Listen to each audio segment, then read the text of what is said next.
Kalau untuk yang sakal total ditolak apa namanya Novumnya. pengajuan itu ya wajar lah sama jaksa. Kan jaksa termohon ya dari lawannya si Saka lah istilahnya kan seperti itu. Kalau Rivaldi kami sudah mempersiapkan semuanya dan Rivaldi mungkin dalam waktu dekat inilah untuk pengajuannya. Hmm. Kemungkinan 10 saksi faktanya ya karena yang sebenarnya kan Rivaldi itu kan terpisah ya. Ya. Eh, dalam artian bahwa Rivaldi itu bukanlah kesatuan dari ketujuh terpidana yang ditangkap oleh Pak Rudiana di SMP 11 itu.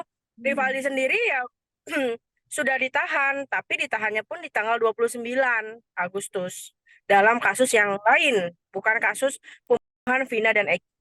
Oke, jadi sebenarnya gini ya, kasusnya Rivaldi sendiri itu di tanggal 29 Agustus 2016 itu untuk kasus penganiayaan ke teman perempuannya. Itu Hmm. juga penganiayaannya dalam artian bukan memukuli atau gimana, hanya dorong. Dan Ya. memang ditambah pada saat itu mereka bertengkar di depan Grage itu, Grage Hmm. Mall. Hmm.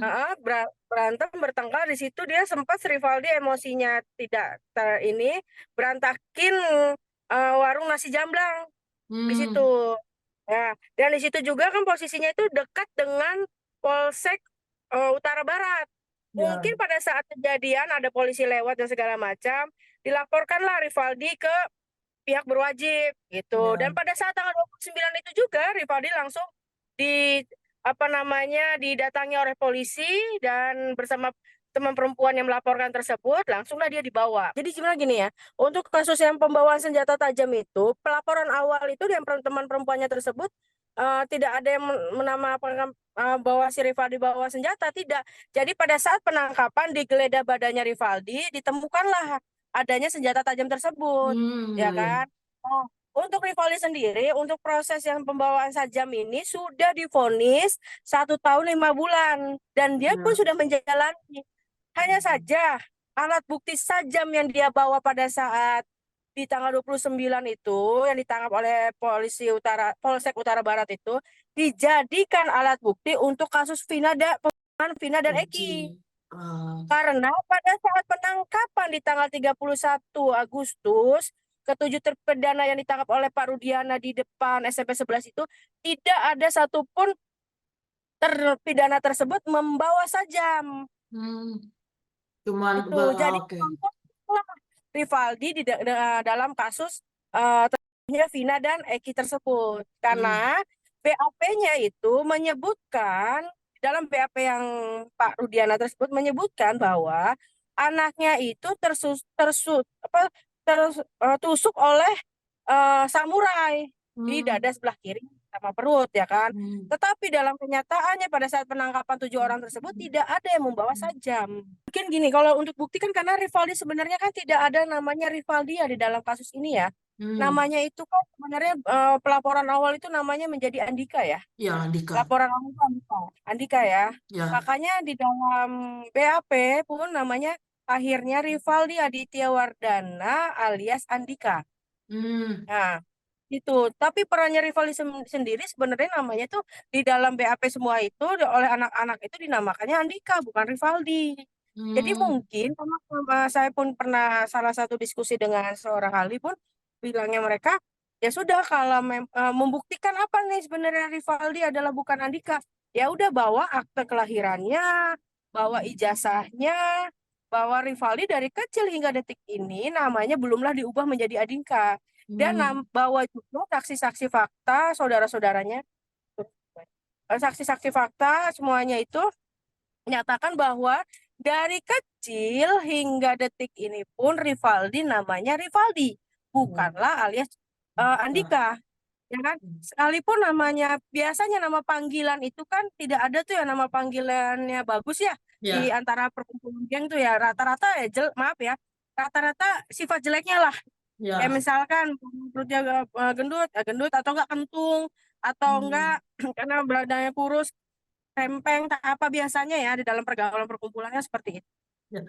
Kak, kan dalam satu artikel juga disebutkan kalau sebenarnya ternyata Rivaldi ini tidak mengenal bukan teman dari 6 terpidana dan rumahnya justru jauh daripada terpidana ini. Itu benar, Kak? Sangat jelas bahwa memang Rivaldi itu tidak pernah dan tidak mengenal sama sekali ke 6 terpidana lainnya, termasuk 6 terpidana pun tidak mengenal Rivaldi. Kenapa? Hmm, Karena mereka semua itu satu kampung, 6 semua itu kan satu kampung mereka ya di, iya, saya lupa alamatnya, tapi di SMP 11 itu mereka itu saling apa namanya mengenal. bertetangga lah ya. Ya, Mungkin beda RT atau beda blok ya. Tapi untuk Rivaldi sendiri itu memang tinggalnya pun tidak di daerah situ. Rivaldi itu tinggalnya di daerah Pamengkang ya, ya. Sangat jauh. Karena waktu itu kan yang diberikan keterangan Aib dan Dede itu adalah bahwa di jam 22.30 mereka semua melihat adanya suatu kejar-kejaran dari SMP 11 sampai dengan MAN. Itu ada hmm, SMA MAN juga ya. Sampai ya, belokan mau yang mau ke arah flyover kan gitu. ya, Ya. Tapi untuk kejadian apanya itu mereka tidak tahu, hanya mengetahui lempar-lemparannya kan gitu. Dan untuk waktunya pun sudah berbeda karena pengakuan Aib dan Dede itu 22.30. Sedangkan Pak Rudiana menyatakan di BAP itu laporannya bahwa dia itu mendapatkan telepon di jam 22 bahwa anaknya sudah meninggal. Nah, situ aja sudah ada perbedaan waktu ya. Ditambah Aib dan Dede itu pada saat di BAP itu tidak dibawa sumpah, berbeda dengan Liga Akbar. ya, Berbeda dengan Liga Akbar. Kalau Liga Akbar itu di bawah sumpah pada saat BAP. Dan Liga Akbar juga hadir dalam persidangan. Kalau Aib dan Dede itu tidak hadir di dalam persidangan dan BAP-nya pun tidak di bawah sumpah. Oh, tidak. Pada saat kejadian itu, Rivaldi itu sedang kumpul dengan teman-teman permainannya dia. Yang memang teman-teman ini adalah teman-teman perkumpulannya dia, teman mainnya dia ya, istilahnya kan gitu, di tanggal 27 itu. Nah, kebetulan di salah satu temannya itu ada yang ulang tahun. Emang tidak dirayakan secara heboh gitu kan. Hanya mereka tuh namanya malam minggu ya, anak-anak muda gonjreng-gonjreng di depan rumah itu sampailah mereka tertidur. Nah, hmm, ada pun saksi yang melihat di jam berapa Rivaldi bangun dan jam apakah Rivaldi pada jam itu pergi atau tidak, dan mereka menyatakan saya berani bersumpah bahwa Rivaldi itu bangunnya pun sama dengan saya di jam 11 siang. Nah, di situ hmm, pun ada orang tua yang menyaksikan karena pintu keluar di tempatnya Rivaldi nginep itu hanya satu. Yang satu hmm, pintu itu yang di orang tuanya itu selalu nongkrong di situ. Jadi akan tahu lah apakah Rivaldi sering keluar atau masuk lagi atau tidur terus dia pergi kemana lagi. Itu tidak. Memang membuktikan itu dan jam 10 pun Rivaldi sudah tidur bareng sama teman-temannya tersebut. Kalau Rivaldi sendiri sangat ini ya, sama aja semua kejam juga, keji juga. Rivaldi itu di telinganya itu kanan kirinya itu di hektar ya. Ditambah di ujung matanya pun sama di hektar juga, di hektar, dan itu pun dilepas hektarnya itu pada saat mereka dipindah ke Polda.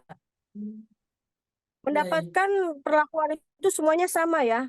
Para terpidana ini semua diperlakukan sama di Polres itu. Kenapa? Karena waktu itu Rivaldi menyatakan bercerita kepada saya itu bilangnya gini, itu saya disiksa karena saya harus ya, mengakui hal yang tidak saya perbuat, Bu. Makanya itu polisi itu terus gebukin saya. Jadi sepertiga tiga apa ya dia 3 orang lah yang mukulin dia. Terus nanti ganti lagi 3 orang lagi seperti itu.